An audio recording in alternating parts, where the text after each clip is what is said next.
श्री स्वामी समर्थ. उद्या आहे संकष्टी चतुर्थी. संकष्टी चतुर्थीच्या दिवशी गणेश तत्व हे जास्त प्रमाणामध्ये कार्यशील असते आणि हा संपूर्ण दिवस गणपती बाप्पांना समर्पित असतो. या दिवशी केलेल्या उपायाचे, उपासनेचे, पूजेचे फळ हे इतर वेळेला केलेल्या पूजेपेक्षा कित्येक पटीने जास्त मिळत असते. बऱ्याच ज्या सौभाग्यवती स्त्रिया आहेत, ज्या विवाहित आहेत, तर त्या संकष्टी चतुर्थीचे व्रत हे खास करून आपल्या मुलांसाठी करत असतात. तसेच काही उपायसुद्धा आपण मुलांसाठी करू शकतो. जरी संकष्टीचे व्रत नाही केले, उपवास नाही केला, तरीसुद्धा आपण काही उपाय जर या दिवशी केले तर गणपती बाप्पांच्या कृपेने आपल्या मुलांच्या मनोकामना पूर्ण होतात किंवा आपल्या जीवनातील ज्या काही इच्छा आहेत तर त्यासुद्धा नक्कीच पूर्ण होत असतात. असाच एक उपाय म्हणजे एका नारळाचा उपाय. प्रत्येक आईने आपल्या मुलांसाठी हा उपाय जरूर करावा, ज्यामुळे मुलांच्या जीवनातील सर्व अडचणी संपतील, मुलांची अभ्यासामध्ये प्रगती होईल, त्यांची स्मरणशक्ती सुधारेल. तर हा उपाय कसा करायचा आहे, कधी करायचा आहे, याची संपूर्ण माहिती आपण या व्हिडिओमध्ये पाहणार आहोत.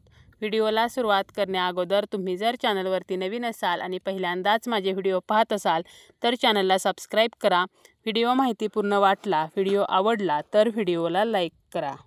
या दिवशी प्रत्येक आईने किंवा वडिलांनी आपल्या मुलांसाठी एक नारळ जो आहे तर तो नक्की एका ठिकाणी अर्पण करावा. गणपती बाप्पा जे आहेत तर ते सुखकर्ता आहेत, विघ्नहर्ता आहेत, त्याचप्रमाणे ते बुद्धिदाता आहेत, मंगलदाता आहेत. इच्छापूर्ती करणारे दैवत म्हणजे हे गणपती बाप्पा. गणपती बाप्पा त्यांच्या भक्तांच्या जीवनामध्ये कधीही संकटे येऊ देत नाहीत. तसेच भक्तांच्या ज्या काही समस्या आहेत तर त्या बाप्पा नष्ट करत असतात.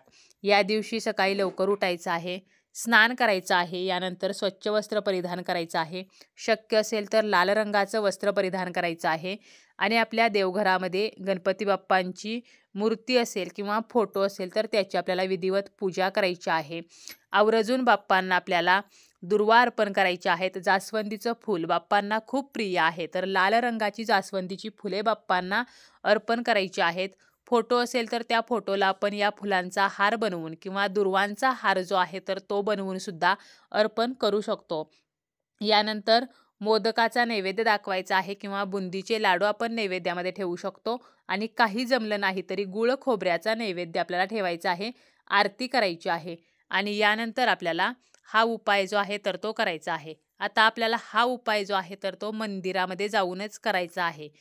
आपल्या सोयीनुसार दिवसभरामध्ये जेव्हा वेळ मिळेल तर तेव्हा आपण हा उपाय करू शकतो. आई हा उपाय करू शकते, वडील हा उपाय करू शकतात, मुले स्वतःसुद्धा आपल्या प्रगतीसाठी हा उपाय जो आहे तर तो करू शकतात. आता हा उपाय जो आहे तर तो मूल जरी लहान असेल तरी आपण करू शकतो, एकापेक्षा जास्त मुलांसाठी करू शकतो. मोठे मूल असेल, नोकरी करणारे असेल, अगदी लग्न झालेले जे मुलं आहे तर त्या मुलासाठी सुद्धा आपण हा उपाय करू शकतो.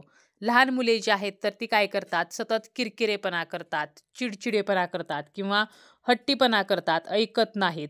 तर कधी कधी त्यांना नजरदोष निर्माण होतो. शाळेत जाणारी मुले आहेत तर त्यांना वाचलेले लक्षात राहत नाही, स्मरणशक्ती कमजोर पडते, खूप अभ्यास करतात परंतु परीक्षेच्या वेळी सर्व विसरते, अभ्यासामध्ये मन लागत नाही. बऱ्याच वेळेला मुलांचं तोंड देखलं कौतुक केलं जातं आणि जे लोक कौतुक करतात तर त्यांच्या मनामध्ये मात्र आपल्या मुलांबद्दल वाईट भावना असते आणि यामुळे काय होतं तर मुलांना नजरदोष निर्माण होतो, मुले सतत आजारी पडतात किंवा आपली मुले वाईट गोष्टींच्या आहारी गेलेली असतील, व्यसनाच्या नादी लागलेली असतील. नोकरी असेल तर नोकरीमध्ये त्यांना यश मिळत नाही, प्रमोशन मिळत नाही किंवा नोकरी शोधत आहेत परंतु मनासारखी नोकरी मिळत नाही. अशी आपल्या मुलांबद्दलची कोणतीही समस्या असेल तरीसुद्धा हा उपाय जो आहे तर तो करता येतो.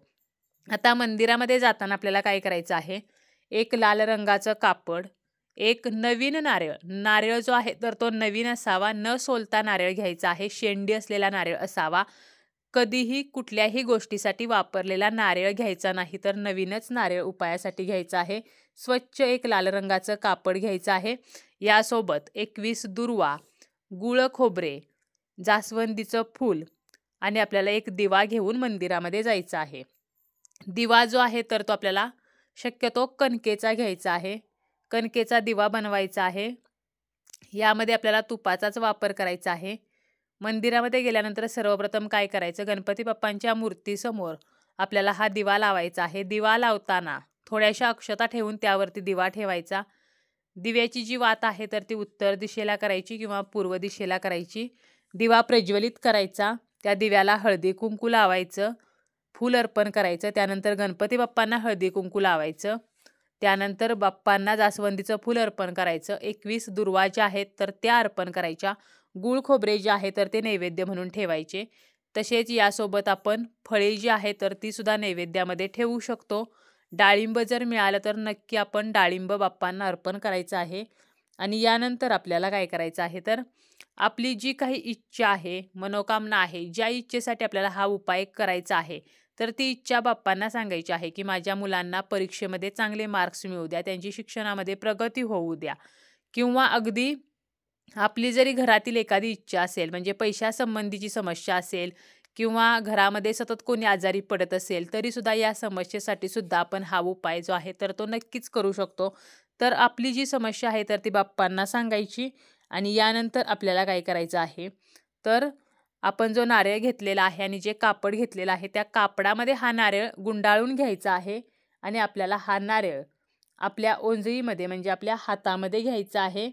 आणि बाप्पांना आपली समस्या सांगून ती नष्ट व्हावी म्हणून प्रार्थना करून आपल्याला 11 वेळेला गणपती अथर्वशीर्ष म्हणायचं आहे. 1 वेळेला संकटनाशन स्तोत्र म्हणायचं आहे. 11 वेळेला आपल्याला गणपती अथर्वशीर्ष म्हणणे शक्य नसेल तर किमान 1 वेळेला आपल्याला गणपती अथर्वशीर्ष म्हणायचं आहे. 1 वेळेला संकटनाशन स्तोत्र म्हणायचं आहे.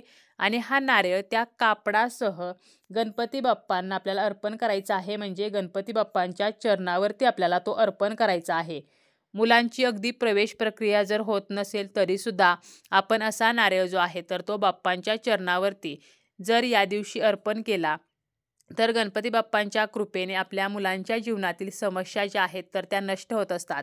कारण गणपती बाप्पा जे आहेत तर ते बुद्धिदाता आहेत. आपल्या मुलांना बुद्धी देण्याचं काम जे आहे तर ते गणपती बाप्पा करत असतात. आपल्या मुलांची बुद्धिमत्ता जी आहे तर ती तल्लख होण्यासाठी, त्यांचा सर्वांगीण विकास व्हावा, तर यासाठी सुद्धा आपण हा जो उपाय आहे तर तो करू शकतो.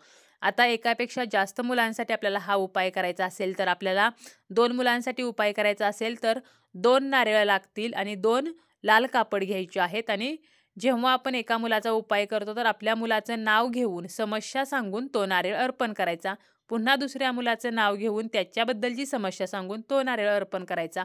तर असं आपण एकापेक्षा जास्त मुले असतील तरी सुद्धा हा उपाय जो आहे तर तो नक्कीच करू शकतो. जेणेकरून मुलांची शिक्षणामध्ये प्रगती होईल, नोकरीमध्ये त्यांना यश मिळेल.